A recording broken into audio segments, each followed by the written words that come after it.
become aware. That's where I think we have identified some of the risk factors, what we call, where once the COVID infection happens, first of all, the chance of infection coming into them is more if you have the following.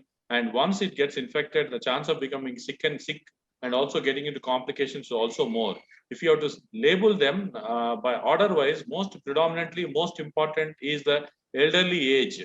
People who are more than 70 years of age probably have more chance of getting into trouble and more chance of acquiring infection. If they acquire infection, they also tend to get into complications.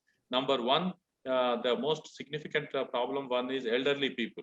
And number two, people who have the comorbid pathology. Comorbidities is what we are talking of today, is like hypertension, diabetes, high cholesterol, people who are little obese, and people who have some pre-existing lung problems like asthma and COPD, and people who have pre-existing minor kidney diseases, which are called as chronic kidney disease.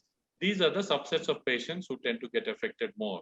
And suppose patient already had suffered an old heart attack or old bypass surgery is done or stents done before, with pumping function being less in the heart.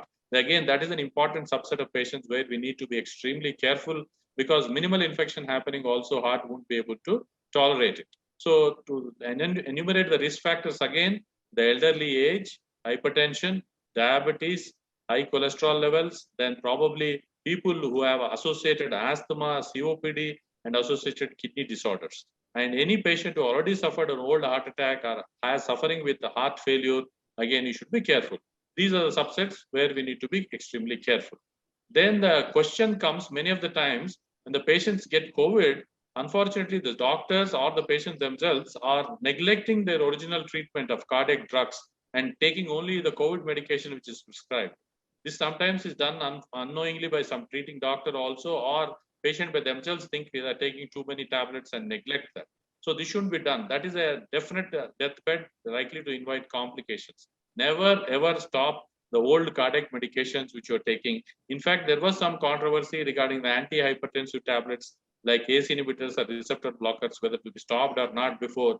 Now it is proven beyond doubt that they should not be stopped. In fact, actually, if you stop it, the mortality could increase. So all these pre-existing medication should be taken regularly. And these are tough times, stress times. Whenever there is stress and tough situations, all the cardiac medication should be taken more. In fact, the benefit would be much more if you take it properly. So whether you are taking COVID treatment or a COVID vaccination also, none of the things that pre-existing medication should be stopped.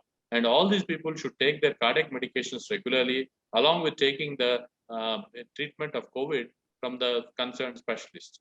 I would also request our viewers, all of them, to take appropriate opinions and treatments from proper physicians who are experienced in treating COVID, and not to get a treatment of various types of fancy drug treatment which are poured in these patients.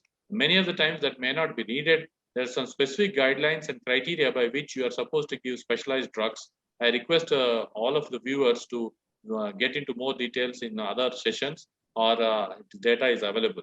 So, but suffice to say that don't discontinue any cardiac medication and take even the COVID medications regularly with prescribed along with the pre-existing cardiac medication. That's what I wanted to highlight.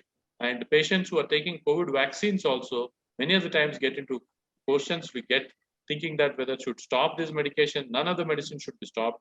In fact, even if you take COVID vaccination on the day, also you could take these medicines and take vaccines.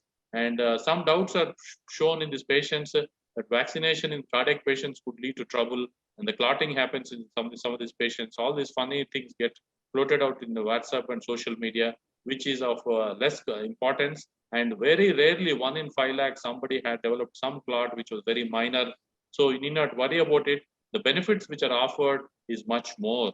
85% of population taking vaccine is protected. And the only way the US could control this epidemic is they could take the vaccines regularly, and 50% of their population taken the vaccine. That's how I think they are doing fine.